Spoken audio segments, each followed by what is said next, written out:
Hello, it's Paulus, the Cabaret Geek here with 3 more suggestions of how you can better engage your audience during Zoom presentations. Now, I'm an entertainer, but this should work whether you are a public speaker, chairing a meeting, anything where you're in charge, everyone else is zooming in from home and they're on mute. Here's 3 ideas, and here's the first one right now. Teach your audience a non-verbal response. So the more original you can be with this, and the more kooky, the better. I like to invite people at the end of one of my songs that I play on the ukulele to use the sign language version of applause so that I don't have to unmute anybody to see that they've enjoyed themselves. That's a nice one. This, you can explain, is if I say anything at any point that you agree wholeheartedly with and you want everyone else to know, you can do that.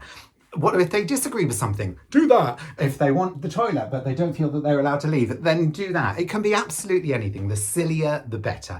Don't overload them with more than a couple of things, but it should be fun. It should break the ice and give us a bit of a giggle and keep you feeling like you're being given some energy from those people that you can't be in the same room as. Here is suggestion number 2. Respond to your audience's actions. When people zoom in to see a presentation from home, they're really, really relaxed. They feel totally fine about eating their dinner, knitting, drinking alcohol, going off to the loo halfway through, leaving in the middle of your presentation and then popping back in again later during your presentation.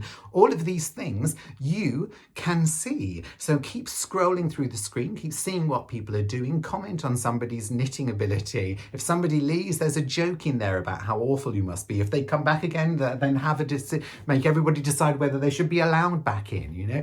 There's lots of jokes, there's lots of fun, there's lots of just ways of breaking the ice to be had if you're really paying attention to your audience, just like you would be or should be in real life. Here is suggestion number 3. And that is use the names that the screen provides. If I zoom with you, you'll see Paulus the Cabaret Geek at the bottom of my screen. And that's right, because that's who I am. But some people are using their husbands or their sons or their wives' login details. And you can end up with, you know, a great big burly 70-year-old man that says, you know, Sheila Jones underneath it. There's comedy there, obviously.